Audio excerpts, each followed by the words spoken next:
쌍방울그룹 대북 송금을 이유로 경기도청을 여러 차례, 수차례 압수수색을 진행했습니다.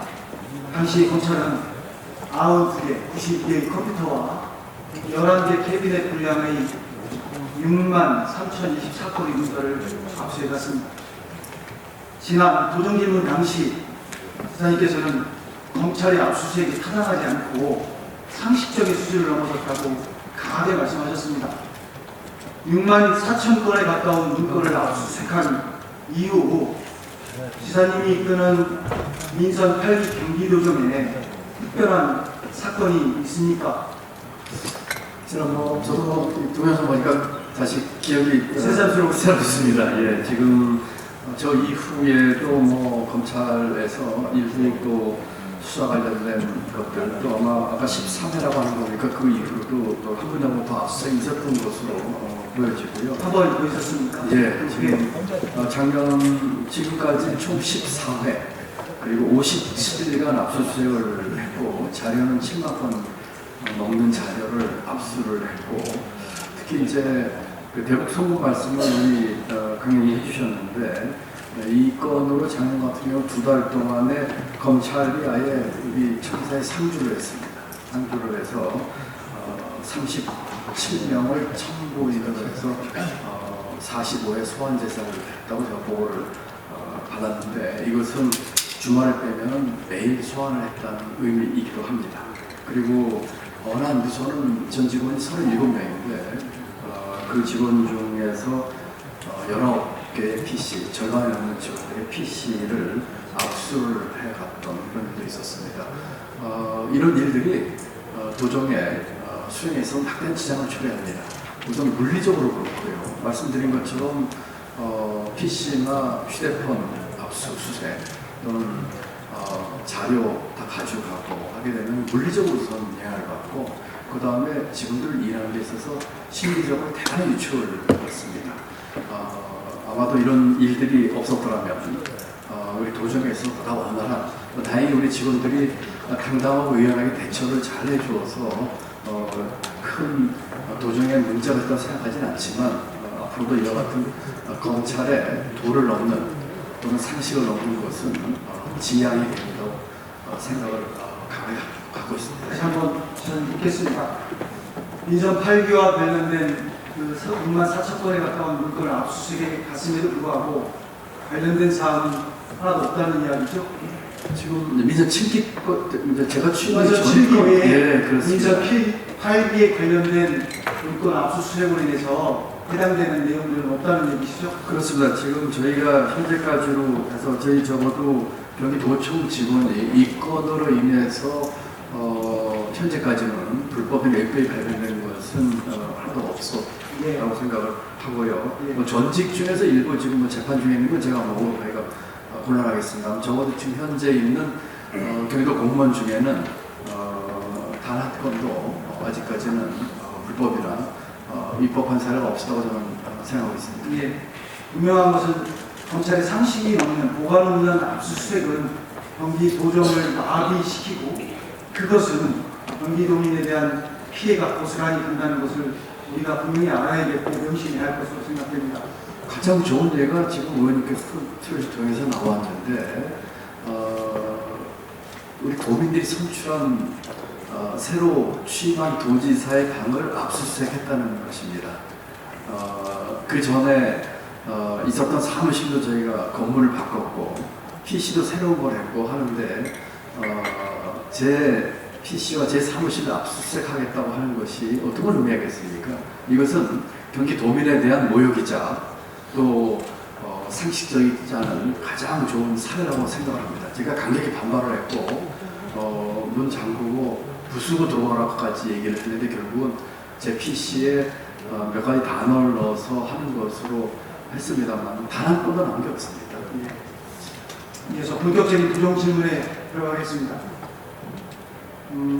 지난 회기 본의원이 입법 예고, 심사 보류, 제2법을 반복하면서 4년 만에 어렵게 통과된 일명 홍길동식법인 공무직 대외 증명제 및 지급직의 마련을 위한 추진 현황에 대해서 묻겠습니다. 평생 직장에서 평생 직장 생활을 하면서 김 선생님, 이 선생님, 김 씨, 이 씨 아니면 아예 호칭 없이 직급 없이 불리다가 불평등한 차별을 받는 공무직원들이 처우를 개선하기 위해서 본의원이 전국 최초로 개정을 해서 입법을 했습니다. 이 내용 알고 계시죠? 네, 잘 알고 있습니다. 감사합니다. 예. 그 당시 입법을 심의 받으면서도 해당 국장님에게 강하게 제가 질의하고 요구를 했었는데요. 어떻게 추진하고 있습니까? 지금 이제 세 가지로 요약할 수 있을 것 같습니다. 첫 번째는 이제 명칭 문제, 두 번째는 이제 장기 근속자 우대 제도, 또 세 번째는 그 직급체계 승진 문제. 이 세 건이 저는 핵심이라고 생각을 하고 있습니다. 첫 번째는 명칭 문제는 그번에 쭉 설문조사를 해서 아직 가장 최근 건 아마 발표는 아닌 것 같은데 설문조사를 했습니다. 예, 했습니다. 본인들에게 어떤 명칭으로 불려지기를 원하시는지를 설문조사를 했습니다. 세 번에 걸쳐 한 것으로 알고 있는데 두 번은 응답자 수가 적어서 조금 유의미하지 않았고 가장 최근에 한 것은 거의 3분의 1가 응답을 한 것으로 제가 보고를 받았고 현재까지로 가장 그분들이 듣기를 원하는 명칭은 아직 공개 안 됐습니다만 의원 질의하시니까 실무관이라는 명칭을 선호하는 것으로 지금 파악을 했습니다. 마지막으로 이 노조 측하고 좀 얘기를 해보면서 이 명칭이 만약에 그 합의 볼 수 있는 명칭이라면 저는 이 명칭을 쓰는 게 어떨까 하는 생각을 하고 만약에 이것이 빨리 진행되면 이달 안에라도 조치할 수 있도록 하겠습니다. 장기 근속자 자료화면에서 보듯이 KBS 연합뉴스 등에서도 보도를 대대적으로 해줬습니다. 이것은 무엇이냐면 경기도가 선도적으로 이름 없는 분들에게 이름을 붙여줘서 불평등과 차별을 극복한다면 민간 영역, 대한민국의 정부뿐만 아니라 민간 영역에도 파도가 클 거라고 생각하고요. 잘 준비하시고 준비해 주시면 좋겠습니다. 감사합니다. 저는 이렇게 준비해 주셔가지고 너무 감사하고요. 우리 지금 공무직이 요청이 한 1,400명 정도 있습니다. 이분들이 원하시는 호칭, 또 이분들의 수고에 대한 그 존중, 측면에서 아주 좋은 기회가 될 것 같고요. 장기 근속자 우대 제도도 지금 저희가 시행에 바로 들어갔고 10년에서 15년은 10일, 또 15년에서 20년은 15일, 또 20년에 15일씩 각각 장기 휴가를 쓸 수 있도록 했다는 말씀을 드리고요. 다만 하나가 조금 직급 체계 승진 문제인데 이 문제는 좀 더 검토가 필요합니다. 왜냐하면 당사자분들 많은 분들이 여기에 대해서는 여러 가지 의견을 개진하고 계세요. 이런 승리를 위해서는 평가를 받아야 되는데 평가에 대한 그 주저함 내지는 다소의 그 거부감이 있다고 합니다. 이 문제는 조금 더 검토가 필요한 사안입니다. 지급 마련에 대한 문제는 지사님, 그 산하기관 같은 경우는 인사관리 규정이나 지침, 내규에 의해서 각급, 1급에서 8급 이렇게 구분이 돼 있는데 28개 산하기관 중에서도 아직 그것조차 안 된 데가 있습니다. 그런 것부터 해주십시오. 그리고 지금 말씀하신 그 단계까지 가셨으면 좋겠다는 생각이 들고요. 다음 질의 이어서 들어가겠습니다. 네, 잘 알겠습니다. 다음 자료화면 한번 띄워주시죠. 지사님, 1년 전 조정질문에서 세월호 참사 구축이 한 달 전 이미 설계계획과 예산이 확보되었으나 시작조차 하지 못한 4.16 생명안전공원 건립 문제에 대해서 본의원이 강하게 진행한 바 맞습니다. 기억하십니까? 그럼요. 예. 지금 사진은 세월호 참사 10주기 사진입니다. 계획에 따른 완공이 이미 돼서 10주기의 준공식이 이루어져야 되는데 지난 4월 16일에도 또 아무런 이유 없이 지나갔습니다. 정부는 총공사비 증액에 따른 타당성 제조사로 타당성 제조사로 여러 가지 이유를 들어가면서 아직도 첫삽을 못 뒀습니다.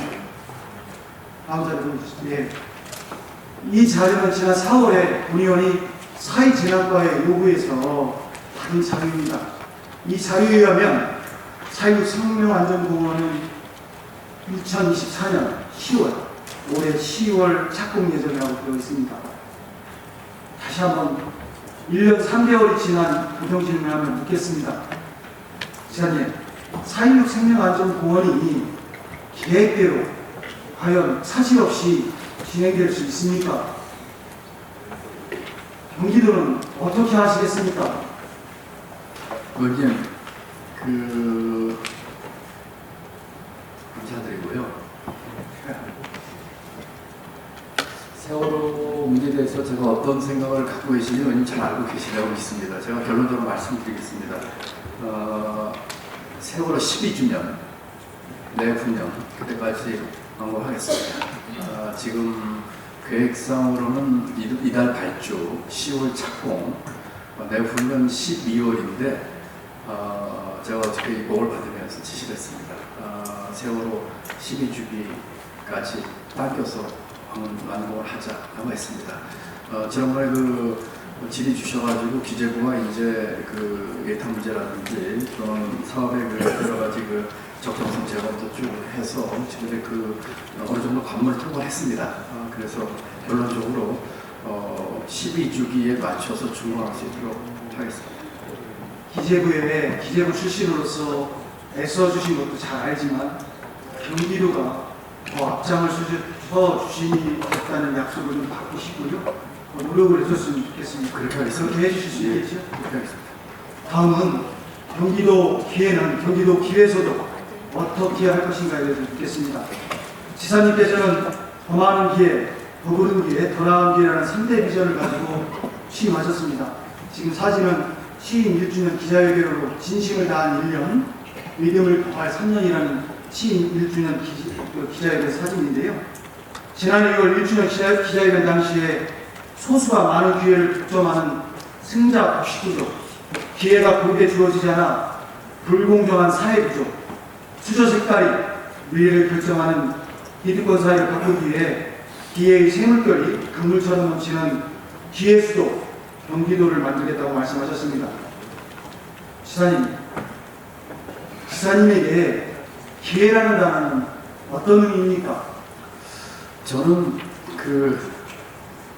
좀 쉽게 표현하고 싶은데요. 저는 어떤 만남의 광장 같은 거라고 생각합니다. 그 만남의 광장에는 생각과 상상력, 실체를 옮길 수 있는 것들이 다 같이 모이는 곳이죠. 사람도 만나고. 그래서 우리 경기도민에게 그런 만남의 광장, 다시 말씀드리면 자기가 갖고 있는 생각과 상상력, 그것을 실체를 옮길 수 있는 여러 가지 다 같이 모이는 그런 기본, 그런 베이스를 기회라고 생각합니다. 그런 기회가 주어지지 않기 때문에 우리 젊은이들이 좌절하고 우리 도민들이 실망하고 그렇기 때문에 경제 활성화와 여러 가지를 통한 더 많은 기회, 또 고르지 않는 기회를 상대적으로 고르게 줄 수 있는 고른 기회, 그리고 우리가 앞으로 겪을 수 있는 또 우리 후손들이 겪는 미래 여러 가지 도전 과제들, 기회를 포함해서 이런 것들을 대처할 수 있는 더 나은 기회를 주는 것이 제 도정의 큰 방향입니다. 예.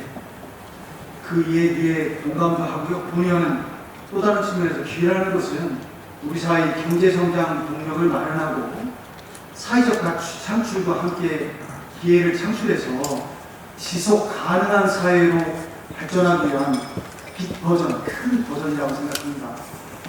우리 사회에 존재하는 사회적 약자, 소외된 우리 이웃들이 기회를 통해서 변화를 직접적으로 체감할 수 있는 그런 기회가 되어야 된다고 생각하고요.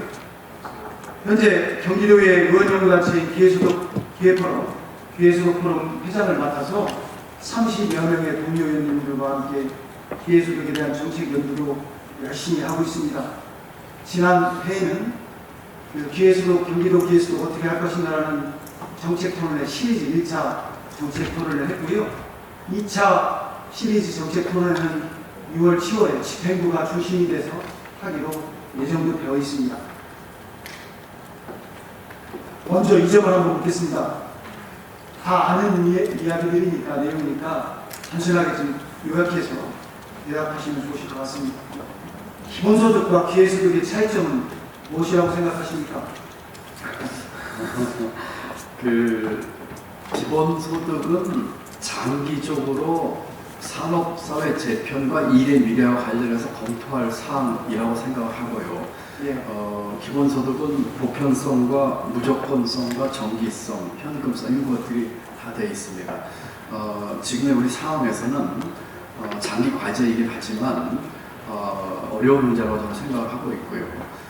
기회소득은 우리 사회 발전을 위해서 또는 자기 일을 통해서 가치를 창출하지만 사회에서 제대로 보상받지 못하는 분들을 위해서 일정한 기간 동안, 또 어떤 분들은 더 오래 갈 수도 있겠죠. 그런 분들에게 창출한 가치에 대한 보상을 해주는 것이 기회소득입니다. 기회소득과 기본소득과 기회소득의 가장 큰 차이점 중에 하나가 참여에 따른 사회적 가치 창출 여부와 그에 따른 대가와 보상을 주는 것이라고 생각하고, 그렇다면 기회소득의 핵심 가치인 사회적 가치 창출이라는 것에 대해서는 어떻게 생각하십니까? 사회적 가치는 자기가 하는 일을 통해서 우리 사회 발전을 위해서 기여하는 가치들이죠. 굉장히 다양하고 많은 것이 있을 겁니다. 일부 그와 같은 가치 창출에 대해서는 보상을 받습니다. 그것이 보수가 됐던 어떤 식으로 경제적인 보상을 받지, 어떤 것들은 보상을 받지 못합니다. 예를 들면 집에서 우리 가정주부가 하는 가사노동 같은 건 보상받고 있지 못합니다. 그런 식으로 저희가 지금 기회소득을 6개를 추진을 하고 있고 이미 일부는 시행을 하고 있는데, 장애인이든 예술인이든 자신들이 창출한 사회적 가치에 대해서 시장에서 보상을 받지 못하는 분들에 대해서 일정한 기간 동안 저희가 보상을 해드림으로써 그분들께서 궁극적으로는 시장과 사회에서 그 보상을 받을 수 있게끔 역량 강화까지 시키는 그런 것이라고 말씀드릴 수 있겠습니다. 말씀 잘 들었고요. 거기에 이어서 이렇게 물으면 너무 추상적이고 난해할 수 있는데, 지사님이 추구하는 사회적 가치라는 개념에 대해서 이렇게 한번 묻겠습니다. 사회적 가치 창출의 끝은 어디라고 생각하십니까? 난해하고 대답하기 어려우실 수 있는데 그냥 순수하게 본인의 생각을 말씀을 주시면 더 좋을 것 같습니다. 사회 전체로 보면은 사회의 발전이지요. 그건 아까 강혜님이 아주 정확하게 지적하셨는데 그게 가장 중요한 건 지속 가능성입니다. 그래서 이와 같은 가치 창출에 모여진 것의 끝은 사회 발전이죠. 개인적으로는 자기 자신이 같은 가치 창출을 통해서 얻는 유형의 보상뿐만 아니라 무형의 스스로 보상받는 무형의 보상까지를 포함하는 것이죠. 우리 사회를 꽃밭으로 비유하자면 모든 사람 다 꽃들이거든요. 그 꽃들이 가까이 막 펴서 그 꽃밭 자체가 아름다워지는 것이 우리 사회의 모습이고요. 키가 작은 채송화가 됐던 키가 큰 회화가 됐던 자기가 그 역할을 하면서 사회에 기하는 동시에 스스로의 보상과 또 스스로의 보람을 느끼는 것, 그런 게 아닐까 하는 생각을 해봅니다. 꽃에 대한 비유 아주 의미 있게 들었고요. 기사님, 다음 지금 사진 벌써 자료 화면에 표출됐는지, 사실은 이게 무슨 일인데요. 이 사진의 인물이 이미 질문하기 전에 답이 나와 있습니다. 자료 화면에. 이 사진의 인물이 누구인지 아십니까? 네, 앤서니 애킨슨이시네요. 앤서니 애킨슨이라고 써 있는데, 네. 앤서니 애킨슨이 누군지 아십니까? 예, 저도 굉장히 공부를 했기 때문에 전공을 하셨던 분야이시니까 자본의 분배를 불평등과 빈곤 분야에 대해서 연구한 세계 석학 중에 영국의 석학 중에 한 명이지요. 앤서니 애킨슨이 최초 제안한 참여소득에 대해서 들어보셨을 겁니다. 예, 그렇습니다. 그러면 참여소득은 참여라는 조건에 따라서 지급하되 참여를 노동시장 참여로 한정짓지 않고 교육, 아이 돌봄, 또 훈련, 고령자, 장애인 등 사회적 기업까지 폭넓게 정의한 개념이 앤서니 애킨슨의 개념이 참여라는 개념입니다. 경기도 기회소득이 참여소득과 유사하다는 말 들어보셨습니까? 어떻게 생각하십니까? 상당히 유사합니다. 그리고 인정하시는 겁니다. 예, 그렇습니다. 제가 정치하기 전에 쓴 제 책에서는 제가 참여소득이라는 말을 썼습니다. 예, 그렇기 때문에 어느 정도 상에서는 혼동을 해도 될 정도이지만 제가 기회란 말을 쓴 것은 그 문제를 고민하면서, 그때는 제가 정치하기 전입니다. 대한민국의 문제가 무엇일까, 이것을 관통하는 하나의 키워드가 무엇일까 하다가 저는 기회 부족이라고 생각했거든요. 없는 기회, 고르지 않는 기회 이런 것들을 생각. 그래서 이제 그 관통하는 한 단어로 제가 기회란 말을 찾아서 썼지만 그 전에 제 책에서는 제가 참여소리라는 말을 썼습니다. 그렇게 말씀하시고 나서 이렇게 또 질문 드리면 좀 어려우실 수 있는데 참여소득을 비판하는 학자들은 참여의 기준이 너무 넓다고 합니다. 그래서 모호하고 그에 따른 혼선과 비용 또한 상당히 발생한다고 합니다. 이 주장에 대해서 기회소득과 유사한 참여소득과 비교할 때 비판이 이어지는데 참여소득에 대한 비판론자들에 대한 이런 사회적 가치 창출에 대한 개념이 모호하다는 것은 어떻게 생각하십니까? 저는 그 비판에 일리가 있다고 생각을 합니다. 어른적인 얘기죠. 그런데 그 기회소득이든 참여소득이든 만약에 우리가 여기서 한다면은 결국은 그 여러 가지 그 보상받지 못하는 참여 또는 그 사회적 가치 창출에 대해서 우선순위를 정할 수밖에 없습니다. 그것은 정책적인 문제입니다. 예를 들어서 아까 제가 가정주부의 가상노동 말씀을 드렸는데 그런 것 지금 하기 어렵습니다.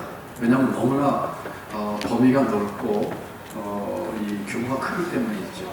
우선 현실적인 문제는 정책적으로 어떤 것이 그 중요할까 하고 두 번째는 범위가 그 넓으면은 하기 어렵습니다. 그 좁은 범위. 그래서 저희가 예술인을 내고 장애인을 내고 이어서 이제 체육인을 내고 농업인을 하고 하는 것이거든요. 그런 식으로 해서 정책적인 우선순위에 따른 정책 결정의 문제다. 그렇게 이해하시면 좋을 것 같습니다. 본인이 앞으로 정부 지원이 대부분 없는, 정부의 지원이 대부분 없는 사업이 기회소득 사업 아닙니까? 그렇습니다. 기회소득에 대해서 확장해 나갈 때 가장 중요한 것이 사회적 가치 창출과 함께 지방자치단체 차원의 소득 지원의 연관성, 소득 지원의 단위성을 높이는 것이라고 생각합니다. 이 말을 쉽게 다시 바꿔서 말하면 정부 지원이 없는 상태에서 기회소득 사업을 추진할 때 경기도가 재원 확보를 어떻게 할 것인지, 거기에 더 나아가서 시군과의 대칭 사업을 어떻게 할 것인지 생각을 짧게 좀 말씀드리면 고맙겠습니다. 예, 지금 중앙정부가 이 문제와 관련해서는 뭐 여러 가지 정치적인 상황 이런 것 때문에 중앙정부가 여기에 대해서 반응을 보일 리가 없죠.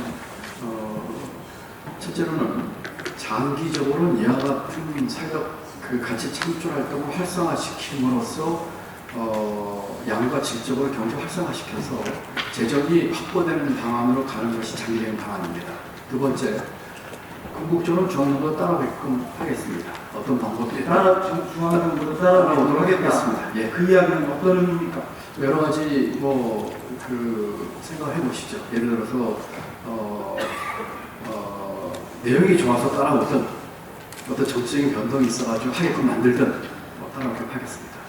그리고 이 지방에 우리 시군하고 이제 이 문제가 있습니다. 이런 문제는 지금 아시는 것처럼 저희가 일부는 도비 100% 가고 있습니다. 장애인 기회소득이라든지 아동돌봄 기회소득이라든지 기후행동 기회소득은 저희가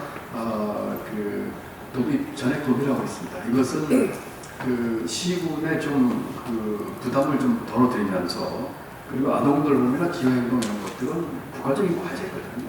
저는 장애인과 더불어서 하는 생각도 국가적인 과제라고 생각을 하고 있습니다. 다만 예술인이나 체육인이나 이 농업인들은 이제 현재로서는 시군과 매칭을 하고 있는데 당분간은 그런 식으로 해서 일부 과제는 시군의 재정 부담을 감안해서 전액 도비를 하고요.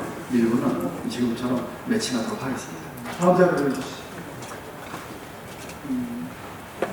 경기도 청년 기본소득에 묻겠습니다. 지금부터는 저의 도정 질문 시간이 한계가 있어서 짧게 답변을 좀 요약해서 해주시면 그렇게 하겠습니다. 현재 경기도 기본소득 중 청년 기본소득에 대해서는 어떻게 생각하십니까? 거기에 함께 묻겠습니다. 두 가지는 드리겠습니다. 청년 기본소득을 바꾸고 싶으시면 어떤 내용을 바꾸고 싶으신 겁니까? 전체 다 바꾸고 싶으신 겁니까? 아니면 구체적인 내용이 있으십니까? 청년 기본소득은 아까 우리 이제 기본소득 기회소득의 차이를 얘기하면서 했던 기본소득 기본 요건을 충족시키지 못하고 있습니다. 그렇기 때문에 개선의 필요성을 느끼고 있습니다. 특히 일정 연령대 24세라고 하는 연령대에 주고 있거든요. 그렇기 때문에 여러 가지 여건이 많지 않기 때문에 조건이 많지 않기 때문에 개선 방안을 지금 검토 중에 있고요. 다만 이제 애로사항은 이런 겁니다. 어떤 정책이 시행되면 늘 그 정책에 의한 수혜자나 또는 수혜로 기대하는 계층이 있게 돼 있어요. 그래서 그런 정책을 갑자기 변했을 때 기존의 일종의 수혜자, 정책 수혜자 또 앞으로 수혜를 기대하고 있는 사람들에 대한 문제를 어떻게 해결할까 하는 문제가 가장 큰 문제가 됩니다. 좀 바꾸고 싶습니다. 그리고 청년 기본소득에 대해서는 고민을 하고 계신 거고 그렇습니다. 예. 바꿀 위함이 있다는 얘기시죠? 바꿀 의향이 있습니다. 그래서 여러 가지 대안을 검토하고 있는데 아까 말씀드린 것처럼 제한 요인이 금년에 24세가 되는 청년들 또는 내년에 24세가 되는 금년 23세 청년들이 금년에 받을 걸 기대하고 있을 거예요. 내년에 안 그렇겠습니까? 이 문제를 어떻게 할 수 있을까 하는 제약 조건이 있어서 여러 가지 대안을 놓고 검토 중이다 이렇게 말씀드리겠습니다. 예. 이어서 현재 진행 중인 기회소득 사업이 장애인 기회소득, 예술인 기회소득, 농어민 기회소득, 또 체육인 기회소득, 또 향후 추진 예정인 아동돌봄 기회소득, 기후행동 기회소득 이렇게 6가지가 있었습니까? 그렇습니다. 첫 번째 장애인 기회소득에 대해서 묻겠습니다. 예. 장애인 기회소득 지급 조건은 지금 표에서 보시듯이 장애인 13세에서 64세 중증 장애인 중에서 기준 중위소득 120% 이하인 2,000명을 선발하여 월 5만 원씩 10개월간 총 50만 원을 지급하는 것입니다. 장애인 기회소득을 하반기에 5만 원에서 10만 원으로 지급금액을 늘릴 거라고 제가 알고 있습니다. 네, 그렇습니다. 확대할 구체적인 계획이 있으십니까? 네, 그럼요. 지금 올해 이제 애초에 이제 계획이고요. 작년에 2,000명 했는데 거의 10,000명 가까운 분들이 신청을 하셨습니다. 그래서 금년에는 수혜 인원을 10,000명을 늘렸고요. 인원을. 그 다음에 단가도 5만 원에서 10만 원으로 올렸습니다. 지금 장애인들은 과거에 등급이 있었는데 지금 중증장애와 경증장애로 나뉘거든요. 그래서 그중에 중증장애인을 대상으로 하고 있는데 어제 이제 이 검토를 하면서 중증장애인이 아니더라도 또는 여러 가지 기본 중위소득 120%인데 그게 아니더라도 개별적으로 그에 준하는 어려움이 수용될 수 있다면 확대하는 게 어떠냐는 얘기까지 나왔는데 그러면 사각지대를 어떻게 보완할 거에 대한 것도 함께 한번 말씀해 주시죠. 예, 바로 그 얘기입니다. 예, 바로 그 얘기입니다. 예, 그래서 그 문제는 어제 이제 우리 금태현님 질의에 대한 답변을 준비하면서 다시 짚어보면서 그런 부분에 대해서도 이 문제 제기를 해주셔가지고 검토를 해보자는 얘기까지 나왔습니다. 사각지대를 없애는 것도 중요하다고 생각합니다. 그렇습니다. 예. 단순히 확대에만 중점을 두는 것이 아니라 분명 필요하신 분들, 정말 필요하신 분들에게 기회소득의 혜택이 갈 수 있도록 하는 것이 또한 중요하다고 생각합니다. 예. 기회소득을 확대할 때 보건복지부 사회보장 심의를 또 통과해야 되는 것도 알고 계시죠? 한답형으로 대답하셨습니다.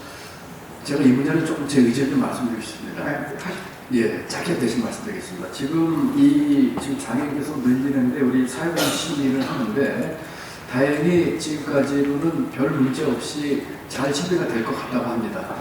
제가 이렇게 얘기를 했습니다. 지금 현재 심의 중이죠? 네, 심의 중이고 잘 될 것 같다고 해서 다행이라고 생각을 하고 제가 복지부 장관과도 몇 통화까지 했습니다. 예. 그런데 이런 생각을 해봅니다. 국비 지원을 받지 않고 도비와 시군비로 하는 거를 왜 우리가 복지부의 사회보장 심의를 받아야 되는가에 대해서는 근본적인 의문을 갖고 있습니다. 복지부와 잘 협의하겠지만 만약에 경기도가 하고자 하는 일이 제대로 된 일이 국비 지원도 받고 있지 않은데 사회보장 심의에서 제도에 걸린다면 저는 그 심의 자체를 거부할 생각도 하고 있습니다. 네. 다음처럼 예술인 기본소득 조건도 있고요. 예술인 기본소득의 추진 방향도 듣고 싶은데 이런 예술인 기회소득에 대해서는 서면으로 한번 질의 답변해 주시면 좋겠고요. 그렇게 하겠습니다. 바로 이어서 경기도 농어민 기회소득 사업 추진에 대해서 듣겠습니다. 지금 대상 17,700명, 지급액 월 15만 원씩 최대 180만 원, 10월 달부터 지급 예정이라고 합니다. 그런데 민선 7기에 대표된 농민 기본소득과 함께 농어민 기본소득을 병행해서 추진하는 이유는 뭔지, 농민 기본소득은 민선 7기 이재명 도지사가 가장 중점적으로 했던 정책 중에 하나인 농민 기본소득이 폐지가 되는 건지 답변 한번 부탁드립니다. 예, 지금 우선 새롭게 만들어진 농어민 기본소득은 청년, 또 귀농, 또 친환경 농어민에 대한 그 새롭게 만들어지는 것으로 금년 10월부터 지급을 할 예정이고 월 15만 원씩 지급을 할 예정이었습니다. 이제까지 추진했던 농민 기본소득은 저희가 조금 모양을 바꿔서 이 내년에는 그 농어민 기회소득에 같이 합쳐서 그 시행을 합니다. 아주 쉽게 말씀드리면 새로운 농어민 기회소득이 생겨나면서 기존의 농민 기본소득과 농어민 기회소득이 같이 합쳐지는 모양을 갖게 될 것이다.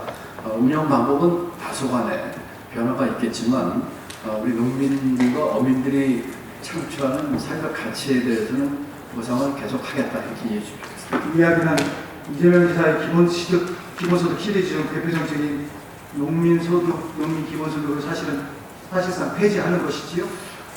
명칭은 이제 그 기회소득으로 바뀌면서 취지가 바뀔 것이고 지금까지 민선 8기에서 했던 기본소득 중에서 유일하게 그 기본소득의 취지에 맞는 것은 농촌 기본소득입니다. 그것은 유지를 할 생각이고요. 다른 것들은 바람직한 방향으로 개선할 농어민의 사회적 가치 창출에 그 똑같은 기본 방향인 농민 기본소득이 농어민 기회소득과 같이 그렇습니다. 그 비슷한 내용을 담고 있기 때문에 네. 보건복지부의 권고대로 합치는 것이지요. 그렇습니다. 예. 다음 이어서 바로 세금 기회소득에 대해서도 이러한 조건으로 지금 지급 조건이 되어 있는데 이것도 서면질의 한번 앞으로 어떻게 진행할 것인지 서면 답변을 해주시면 질의에 대한 답변해 주시겠고요. 바로 이어서 경기도 기회소득 추진 관련 여론조사에 대해서 한번 듣겠습니다. 경기도는 현재 다양한 사업들을 펼치고 있습니다. 지사님이 말씀하시는 사회적 가치 창출을 통한 기회소득이 국민들에게 얼마나 잘 전달되고 있는지 살펴보겠습니다. 지금 이 설문조사는 경기일보에서 경기도 모두 만 18세 이상 남녀 1,213명에게 물은 겁니다. 경기도에서 가장 우수한 정책은 무엇이냐고 물었습니다. 탄소중립 경기 알리백 사업 11.9%, 경기북도 특별자치 설치 11.1%, 인급복지 한라인 개설 10.3%, 전세자비 피해 지원, 그리고 청년 사다리 프로그램, 경기국제공항 신설 이렇게 나와 있고요. 실제 기회소득은 7.3%, 7번째 7위 순위로 매겨졌습니다. 그리고 대부분 정책에 대해서 모르겠다 11.9% 이렇게 응답을 했습니다. 다음 자료 한번 보여주시죠. 중부일보에서 경기도 거주 만 18세 이상 남녀 800명을 대상으로 설문조사를 했습니다. 경기도가 거주 가장 만족스러운 부분은 첫 번째, 두 번째는 가장의 기억에 남는 정책은 이렇게 물었을 때 경기도 거주 가장 만족스러운 부분은 첫 번째가 편리한 교통과 주거환경 35%, 소통관련 9.9%, 맞춤형 복지지원 9%, 일자리 기업 소상공인 지원 6.9%, 잘 모르는 36.5%. 이어서 가장 기억에 남는 경기도 정책은 이렇게 물었습니다.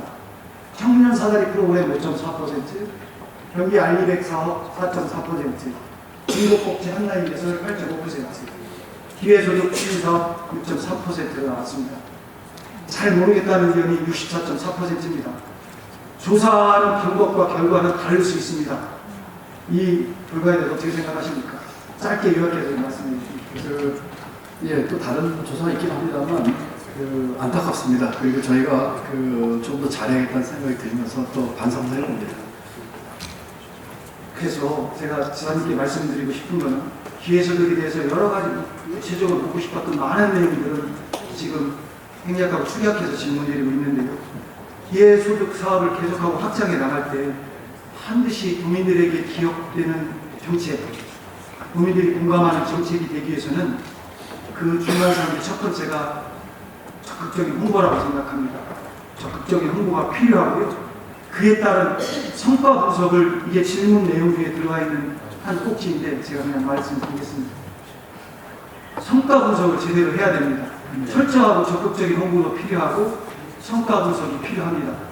그리고 뭐가 필요하겠습니까? 좋은 결과가 나왔으면, 나쁜 결과가 나왔으면 공유를 해야 되지 않겠습니까? 성과 공유가 필요합니다. 마지막 질문 하나 드리겠습니다. 기회소득은 대한민국의 경기도에만 있는 게 맞습니까? 저는 전국적으로 확대해야 할 계획입니다. 기회소득은 세계에서 대한민국 경기도에 있는 게 맞습니까? 그렇다면 앞으로 가장 중점적으로 하고 싶은 내용이, 정책 사업의 내용이 어떤 게 있습니까? 짤막하게 30초 내에 한번 정리해 주시죠. 지금 그 6개를 하고 있는데 사실은 여러 가지 재원 문제도 현실 문제를 감안해서 그 수혜 대상이 제한적인 것들을 대상으로 했습니다. 앞으로 보다 획기적인 시정권을 잘 함과 동시에 획기적인 그 아이템과 또 도민들이 함께 참여할 수 있는 그런 기회소득의 정책 개발과 추진을 임기 내에 확실히 하도록 하겠습니다. 기회소득은 대한민국 경기도에만 있고 세계에서 대한민국 경기도에만 있습니다. 그 사업을 추진하는 데 있어서 절차적 이행이 타당성, 두 번째는 재원 확보, 집중 홍보, 국민들이 공감할 수 있는 그런 기회소득으로 거듭나기를 바라고요. 그렇게 노력해 주실 거라고 믿습니다. 네, 들어가 주셨습니다. 네, 감사합니다.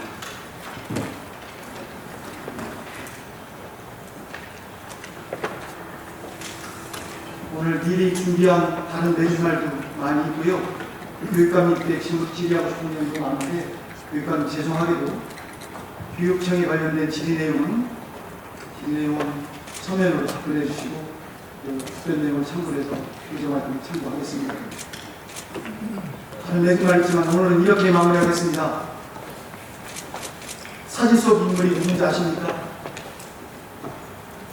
경남 진주지방에서 어른, 큰어른, 참어른으로 불리는 어른 김장하 선생님입니다. 평생 본인을 위해서는 옷을 한 벌 거꾸로 사입지 않고 언론 인터뷰 한 번 제대로 하지 않는 그런 분입니다. 고등학교를 설립해서 국가에 헌납하고 사회적 약자, 소외된 이웃, 그것을 위해서는 아무런 대가, 아무런 보상 없이 수많은 선행과 봉사를 해서 우리 시대 어른 김장하고 불리는 김장하 선생님. 김장하 선생님을 보면서 큰 감명과 큰 의미를 받았습니다. 한 정치인으로서, 한 인간으로서 부끄러움과 반성과 성찰을 넘어 겸허한 존경의 마음도 들었습니다. 본의 아니 10대 11대 경기도에 대해서 점자형 명함 상단에 강태형의 마음 정치를 쓰기를 바랍니다. 강태형의 마음 정치는 도민, 지역 주민, 그리고 사회적 약자, 소외된 우리 이웃과 함께 가장 따뜻하고 가장 진실하게 사람이 전하는 진심정치, 책임정치 하겠다는 겁니다. 김동기사님, 김태희 교수님, 1,400만 경기도민을 향한 1,400만 경기도민 한 사람, 한 학생, 한 학생에게 진심 도전, 진심 책임 도전, 진심 교육 행정, 책임 교육 행정 해주시기를 진심으로 바라면서 이동진 마치도록 하겠습니다. 고맙습니다.